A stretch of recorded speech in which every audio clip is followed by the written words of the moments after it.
సమాజదర్శిని audio books కార్యక్రమంలో jenny గారి మరో కథ తస్మాత్ జాగ్రత్త. ప్రకాశ్రావుది టైం టేబుల్ మైండ్, భార్యది అదే తీరు. పిల్లాడు గోపిని ఆ కాలపట్టికలోనే పెంచుతుంటారు. పిల్లల్ని స్వేచ్ఛగా ప్రేమగా పెంచాలన్న విషయం వాళ్ళు గుర్తించరు. అలాంటి వాళ్ళకి ఒకరోజు పిల్లాడి పెంపకం విషయంలో కలవరం రేగింది. ఉదయం కాఫీ తాగుతూ పేపర్ చదువుతున్న ప్రకాశ్రావుని ఆ వార్త కంగారు పెట్టింది, కలవర పెట్టింది, కంట్లో కారమైంది. మళ్ళీ చదివాడు. ఈ వార్త కొడుకు గోపి చదివితే వాడిలో ఎలాంటి భావాలు నాటుకుంటాయో, అసలే చిన్న వయసు, ఇప్పుడిప్పుడే సొంత భావాలు మొలకెత్తుతున్న మనసు ఎలా స్పందిస్తుందో అని భయపడిపోయాడు. ఆ పేపర్ కొడుకు కంటపడకుండా దాచేశాడు. తనొక్కడే ఎందుకు టెన్షన్ పడాలని అర్ధాంగి చెవిలో కూడా ఈ వార్త ఊది అర్ధభాగం టెన్షన్ తగ్గించుకున్నాడు. నాన్న, టైం టేబుల్ ప్రకారం ఉదయం 7 గంటలకి పేపర్ చదవాలి కదా, పేపర్ ఇంకా రాలేదా అన్నాడు గోపి అటు ఇటు చూస్తూ. ఓహో, పేపర్ కావాలట దొరగారికి పేపరు, ముందు దీనికి సమాధానం చెప్పు. తెల్లారుజాము 5 గంటలకి ఎందుకు లేవలేదు? సమాధానం చెప్పేలోపే కుర్చీలోంచి లేచొచ్చి కొడుకు నెత్తి మీద ఒక్కటిచ్చాడు ప్రకాశ్రావు. అలారం కొట్టకపోతే నాదో తప్పు, ఏడుస్తూనే భయంగా సమాధానం చెప్పాడు గోపి. ఇంట్లో దొంగ పడితే మొరగని పెంపుడు కుక్కని కొట్టాలా, దొరికిన దొంగని కొట్టాలా అంటూ మరొకటి పీకాడు కొడుకుని, పేపర్లో వార్త సంగతి మర్చిపోయి. పాచిమొహంతో నాన్నగారిని ఎదిరిస్తావా మొద్దు వెధవా అంటూ పిర్ర మీద ఒక్కటిచ్చింది గోపి వాళ్ళమ్మ సత్యవతి. నీళ్లు లేకపోతే మొహం కడుక్కోలేదు, అది నా తప్పేనా? ఇన్స్టాల్మెంట్ మీద ఏడుస్తూ ముక్కులు ఎగరేశాడు గోపి.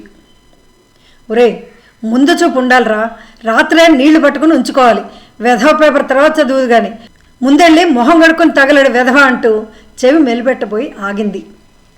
పెళ్ళాం పేపర్ విషయం ఎత్తేసరికి ఉలిక్కిపడ్డాడు ప్రకాశ్రావు. నువ్వు గొప్పవాడివి అవ్వాలని మా తపన, క్రమశిక్షణని శిక్ష అనుకోకు, నీ 7వ క్లాస్ చచ్చు తెలివి మా మీద చూపించకు, నోరు మూసుకుని టైం టేబుల్ ప్రకారం బుద్ధిగా పనులు చేయి, లేకపోతే చెంప చెళ్ళుమంటుందంటూ చెయ్యెత్తపోయి వార్త గుర్తొచ్చి ఆగిపోయాడు. రోజు ఆ ఇంట్లో జరిగే ప్రత్యక్ష ప్రసారాన్ని పక్కింటి వాళ్ళు, పక్కవాట వాళ్ళు కానీ ఖర్చు లేకుండా ఛానల్ మార్చకుండా చూస్తూ ఆనందిస్తూనే ఉంటారు. పొద్దున్న లేచిన దగ్గర నుంచి రాత్రి పడుకునే వరకు అన్ని పనులు గోపి గదిలో గోడకు దీనంగా ఉరేసిన టైం టేబుల్ ప్రకారం తూచా తప్పకుండా జరగాల్సిందే. తేడా వచ్చిందో వాడికి తన్నులు తప్పవు. మొక్కు తీర్చుకునేందుకు మొక్కుబడిగా సత్యనారాయణ వ్రతం చేసిన భక్తుల్లా సాధ్యమైనంత వరకు దెబ్బలు తగలకుండా టైం టేబుల్ ప్రకారమే చేసుకుపోతూ ఉంటాడు పాపం గోపి. ఎప్పుడూ మనస్ఫూర్తిగా ఏ పనిని ఆనందంగా ఆస్వాదిస్తూ గోపిని చేయనివ్వలేదు వాడి అమ్మా నాన్న. ఆ రోజంతా పేపర్లో వార్త ప్రకాశ్రావు మనసులో సునామీ సృష్టించింది. రాత్రి గోపి నిద్రపోయాక రహస్యంగా దాచిన పేపర్ తీసి దానిలోని వార్తని మళ్ళీ చదివాడు.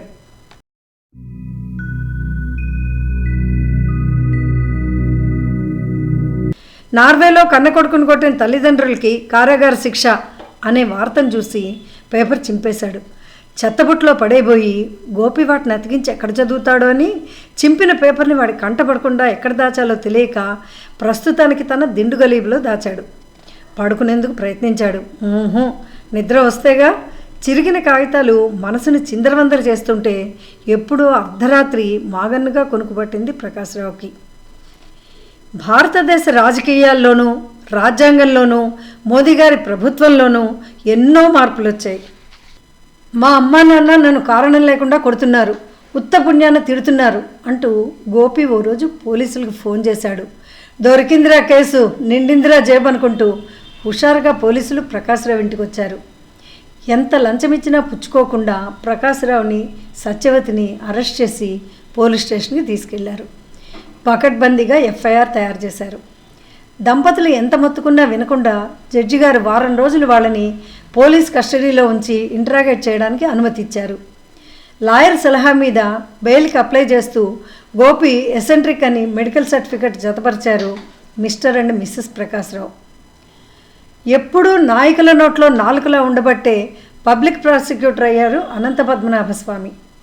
అలాంటి ఆయన చేతుల్లో పడింది గోపి కేసు. ఇంకే ఇక రెచ్చిపోయి తన వాదనతో కోడిగుడ్డుకి ఈకలు బీకారాయన. మోకాలికి కోడిగుండుకి ముడిపెట్టినట్టు పిల్లల మనస్తత్వాలకు ఫ్రాయిడ్ సిద్ధాంతాలకు లింకు పెట్టి మరీ విశ్లేషించి గోపి కేసును వాదించారు పిపి స్వామి. డాక్టర్కు లంచమిచ్చి గోపీది ఎసెంట్రిక్, అదే అతి ప్రవర్తన అని దొంగ సర్టిఫికెట్ సృష్టించారు. పిల్లల్ని మానసికంగా శారీరకంగా హింసించే తల్లిదండ్రులు హిరణ్యకశిపుడికి వారసులు అంటూ పేపర్లో వేసుకునే భాషతో, ఫోటోలకి అందంగా ఉండే పోజులతో వాదించారు పబ్లిక్ ప్రాసిక్యూటర్ స్వామి. పిపి స్వామి గారి వాదనలో ఏదో కొసమెరుపు తొంగి చూసింది జడ్జి గారి మనసులో. అది గమనించిన స్వామి గారు ఇహ ఆలస్యం చేయకుండా డాక్టర్ సర్టిఫికేట్ ఫేక్ అని బల్లగుద్ది మరీ వాదిస్తున్నారు. ఆ గుద్దికి ముగ్ధుడై గోపిని వారం రోజుల పాటు పిపి గారింట్లో ఉంచుకుని ప్రత్యక్షంగా గోపి ప్రవర్తన అబ్జర్వ్ చేసి కోర్టు వారికి రిపోర్ట్ చేయాల్సిందిగా కోరడమైంది. దీన్ని ప్రత్యేక కేసుగా భావితరాలకు మోడల్ కేసుగా ట్రీట్ చేస్తూ ఈ వారం రోజులు గోపి సమస్త ఖర్చులు కోర్టు వారే భరిస్తారని తెలియజేయడమైనది అంటూ తన ఆసనంలోంచి ఆయాసంగా నడుస్తూ తాంబూలాలు ఇచ్చాం, ఇహ తన్నుకు చావండి అన్న రీతిలో జడ్జి గారు వెళ్ళిపోయారు. చోటెక్కడా లేనట్టు పిడుగొచ్చి నాగోచిలో పడిందేమిట్రా భగవంతుడా అనుకుంటూ తప్పనిసరి గోపిని తీసుకుని ఇంటికెళ్లారు పిపి పద్మనాభస్వామి.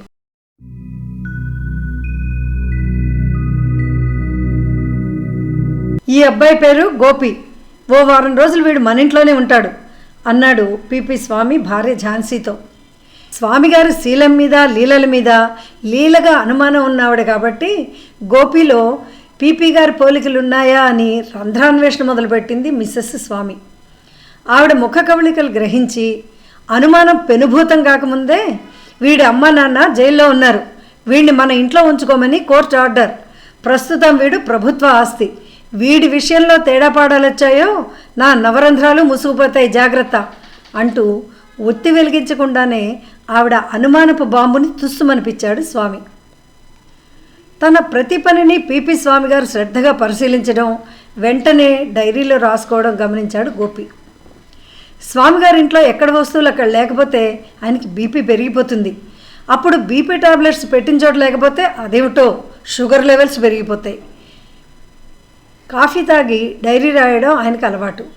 డైరీ కోసం టేబుల్ మీద వెతికారు, కనిపించలేదు. బెడ్రూమ్లో వెతికారు, అక్కడా లేదు. డైరీ గురించి కూర్చోకుండా నుంచోకుండా కూచిపూడి మొదలుపెట్టారు. బీపీ పెరుగుతా పెరుగుతా అంటూ బెదిరించడం మొదలుపెట్టింది.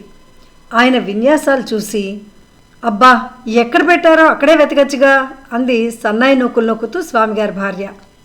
ఆవిడ నట్టువాంగానికి ఒళ్ళు మండి, ఎక్కడ పెట్టానో అక్కడ ఉండి చేస్తాయిగా అంటూ భంగిమ మార్చి తాండవంలో తైతక్కలాడబోతుంటే, డైరీ డైనింగ్ టేబుల్ మీద ఉంది అంకుల్ అంటూ గోపి తీసుకొచ్చి ఇచ్చాడు.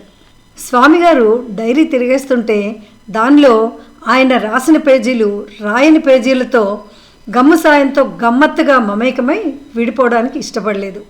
డైరీ డైనింగ్ టేబుల్ మీదకి ఎలా వెళ్ళింది, గమ్ముతో చేతులు ఎలా కలిపింది అని భార్యాభర్తలిద్దరూ తెగని రాజకీయ సమస్యల తేల్చుకోలేక తన్నుకున్నారు. మర్నాడు, ఏమిటోనండి ఆ గోపిగాడు పాత వెర్లతో ప్లగ్గులతో ఏవో పిచ్చి పిచ్చి ప్రయోగాలు చేస్తున్నాడు అంటూ గోపి ప్రోగ్రెస్ రిపోర్ట్ ఇచ్చింది స్వామిగారి భార్య. ఆ వైర్లు ఏ ప్లగ్లో పడితే ఆ ప్లగ్లో పెట్టకుండా చూడు, వాడికి షాక్ కొడితే కోర్టులో నా ఫీజు ఎగురుతుంది అన్నాడు స్వామి భయపడుతూ.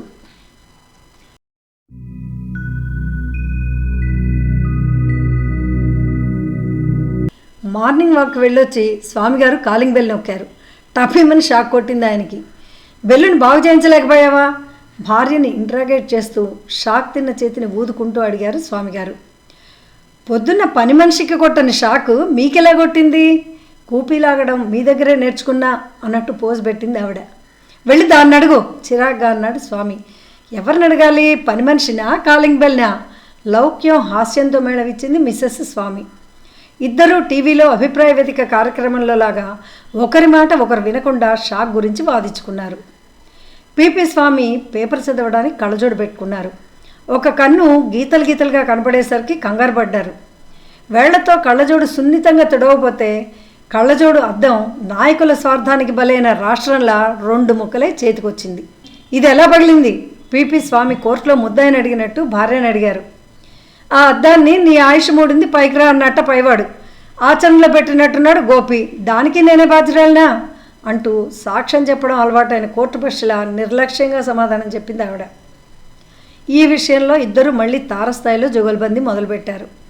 ఇదంతా గమనిస్తున్న గోపి ముసిముసి నవ్వులు నవ్వుకున్నాడు. ఆ నవ్వు చూసిన దంపతులు తమ సంగీత కార్యక్రమానికి తాత్కాలికంగా బ్రేక్ ఇచ్చి సిబిఐ వాళ్ళ గోపిని నిశ్చితంగా గమనించడానికి నిశ్చయించుకున్నారు. ఎలాగూ తన సంగతి ఓపెన్ సీక్రెట్ అయిందని డైరెక్ట్ యాక్షన్లోకి దిగాడు గోపి. పిపి స్వామి గారి సెల్ రింగ్ అయింది. గుడ్ న్యూస్, మన క్లబ్ సెక్రటరీ కూతురికి శ్రీమంతంట. 3 గంటలకి రెడీగా ఉండవే, ఇద్దరం కలిసి వెళ్దాం. స్వామిగారిని కాల్ కంగారు పెట్టింది. తనను ఒసే గిసే అనే ఆ ఒసే ఎవరు? ఆడవాళ్ళ ఫంక్షన్కి తన్నెందుకు రమ్మంటుంది అంటే ఎవరో తనని ఆట పట్టిస్తున్నారు. వెంటనే బీపీ ట్యాబ్లెట్ వేసుకుని ఏ యాక్ట్ కింద కేసు పెట్టాలా అని ఆలోచనలో పడ్డారు. ఇంతలో స్వామిగారి భార్య సెల్ మోగింది. పిపి సాబ్, పార్టీని మా ఇంట్లో దింపా సార్. హోటల్లో దింపడం అంటే మన చుట్టూ మనమే మీడియా వాళ్ళకి అందించడం లాంటిది. మా ఇల్లు అన్నింటికీ సదుపాయంగా ఉంటుంది, చీకటి పడంగానే వచ్చేయండి అంటూ ఫోన్ పెట్టేశాడు అగంతకుడు. పార్టీ అంటే స్త్రీలింగమా పురుషలింగమా? ఇది గూగుల్లో శోధించాలి. ఈ పార్టీ వివరాలు ఎలా సేకరించాలి అనుకుంటూ ఆలోచనలో పడింది స్వామిగారి భార్య. వాళ్ళిద్దరినీ క్లోజప్లో చూస్తూ, అంకుల్ మీ సెల్లో సిమ్ కార్డు ఆంటీ సెల్లోకి, ఆంటీ సిమ్ కార్డు మీ సెల్లోకి మారిస్తే ఒకరి ఫోన్ కాల్స్ ఒకరికి వస్తాయా అని అమాయకంగా అడిగాడు గోపి. ఏడిపించడంలో, విసిగించడంలో, అల్లరి చేయడంలో ఇన్ని రకాలున్నాయా? ఇంకా ఎన్ని మిగిలాయో అనుకుంటూ సూర్యరాయాంధ్ర నిఘంటువుని చూడడం మొదలుపెట్టారు ఆ దంపతులు ఐకమత్యంతో. రోజులు లెక్కెట్టుకోవడం అంటే ఏమిటో మొదటిసారి అర్థమైంది స్వామిగారికి. ఆ రోజుతో గోపి స్వామిగారింటికి వచ్చి 7 రోజులు అజ్ఞాతవాసం పూర్తయింది. రోజంతా ఉపవాసం ఉండి సాయంత్రం పిండి వంటలతో ఎప్పుడు భోజనం చేద్దామా అని ఆబగా ఎదురు చూస్తున్నట్టుంది స్వామిగారి పరిస్థితి. కోర్టుకి వెళ్ళడానికి హుషారుగా తయారవుతూ తన కోటు మీద వేసుకునే నల్లగౌన్ కోసం వెతుక్కోవడం మొదలుపెట్టారు. ఇంట్లో ఎంత వెతికినా అది కనిపించలేదు. ఝాన్సీ, ఝాన్సీ, నా గౌన్ ఏదే అంటూ అసహనంగా అరిచారు స్వామి. నేనేం వేసుకోలేదు, నాకు తెలీదు. బాబాబు, కోర్టుకి టైం అవుతుందే, కాస్త వెతికి పెట్టవే అన్నారు స్వామిగారు. అంకుల్, పొద్దున్నే ఓ ముష్టిది చంటి పిల్లనెత్తుకుని మన ఇంటికి వచ్చింది. పాపం ఆ పసిపిల్లకి ఒంటి మీద బట్టలేదు. పిల్లకి ఓ గౌన్ దానం చేయండమ్మా అని అరుస్తుంటే నేనే ఇంట్లో ఏ గౌను కనపడకపోతే హ్యాంగర్కున్న నల్ల గౌన్ దానికి ఇచ్చా. తప్ప అన్నాడు అమాయకంగా గోపి.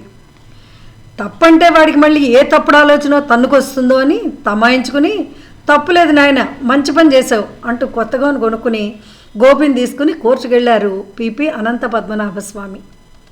మహాప్రభో, గోపిగాడు సామాన్యుడు కాదు. వాడి తెలివి అమోఘం. వాడి బ్రెయిన్ని సాలార్జంగ్ మ్యూజియంలో పెట్టాలి. వాడు ఇంకొన్నాళ్ళు మా ఇంట్లో ఉంటే మా ఆవిడ నాకు విడాకులు ఇవ్వడం ఖాయం. డాక్టర్ సర్టిఫికెట్ 100% కరెక్టే. మీరే నన్ను వాడి బారి నుంచి రక్షించాలి అంటూ లోపాయికారిగా జడ్జి గారి కాళ్ళు ఆయన ఛాంబర్లో ఆయనకి మాత్రమే తెలిసేలా పట్టుకున్నారు పిపి స్వామి. కోర్టులో జడ్జి గారు గోపితో, నువ్వు బాగా అల్లరి చేస్తావట, అతిగా ప్రవర్తిస్తావట, నిజమేనా? కరెక్ట్గా సమాధానం చెప్తే దాన్ని నేను నమ్మితే నిజాయితీ అయిన నిర్ణయానికి వస్తా అన్నారు. జడ్జి గారు, నమస్కారం అండి. మా అమ్మా నాన్నలు ఎప్పుడు నా గురించే దెబ్బలాడుకుంటారు. నా పనులన్నీ మా అమ్మా నాన్నలు ఇష్ట ప్రకారమే జరగాలి. వాళ్ళు తయారు చేసిన టైం టేబుల్ ప్రకారమే నడుచుకోవాలి. వాళ్ళు నన్ను కొట్టకుండా ఉండాలనే పోలీసులకి ఫోన్ చేశా. డాక్టర్ గారి సర్టిఫికెట్ కరెక్ట్ అని స్వామి గారు అంటే మా అమ్మ నాన్నలకి శిక్ష పడదని స్వామి అంకుల్ ఇంట్లో కావాలనే బాగా అల్లరి చేశా. నిజంగా నేను గుడ్ బాయ్ని. కావాలంటే మా టీచర్ని అడగండి. ఈసారికి మా అమ్మ నాన్నలు వదిలేయండి ప్లీజ్ అంటూ గోపి కళ్ళమట్టి నీళ్లు పెట్టుకున్నాడు. పిల్లల్ని కనడం ప్రకృతి ధర్మం. కానీ వాళ్ళని స్వేచ్ఛగా మంచి చెడు తెలియపరుస్తూ ప్రేమగా పెంచడం తల్లిదండ్రుల బాధ్యత. ఇది మొదటి తప్పుగా భావించి గోపి తల్లిదండ్రుల్ని గోపి అభ్యర్థన మీద శిక్ష వేయకుండా విడిచిపెట్టడమైనది అంటూ జడ్జిమెంట్ రీసౌండ్ వచ్చేలా చదివారు జడ్జి గారు. థ్యాంక్ యూ జడ్జి గారు, థ్యాంక్ యూ. మా గోపిని హెరించి కొట్టం తిట్టామంటూ గట్టిగా అరిచిన ప్రకాశ్రావు పలవరింతలకి గోపి రూమ్లో గోడ మీద ఉన్న టైం టేబుల్ చిరిగి కింద పడింది. కళ చెదిరిపోయింది. కళ్ళు తెరిచి, అమ్మయ్యా, భారతదేశంలో పుట్టినందుకు బతికిపోయానరా భగవంతుడా, అదే నార్వేలో పుట్టుంటే నా గతి శ్రీకృష్ణ జన్మస్థానమే అనుకుంటూ గోపి మంచం కేసి ప్రేమగా అడిగేశాడు ప్రకాశ్రావు. ఈ కథ మీకు నచ్చినట్టయితే లైక్ చేయండి, షేర్ చేయండి. ఇంకా సబ్స్క్రైబ్ చేసుకొని వాళ్ళు ఉంటే సబ్స్క్రైబ్ చేసుకోండి. మీ సలహాలు సూచనలు వాయిస్ రూపంలో పంపిస్తే తర్వాయి భాగంలో ప్రసారం చేస్తాం.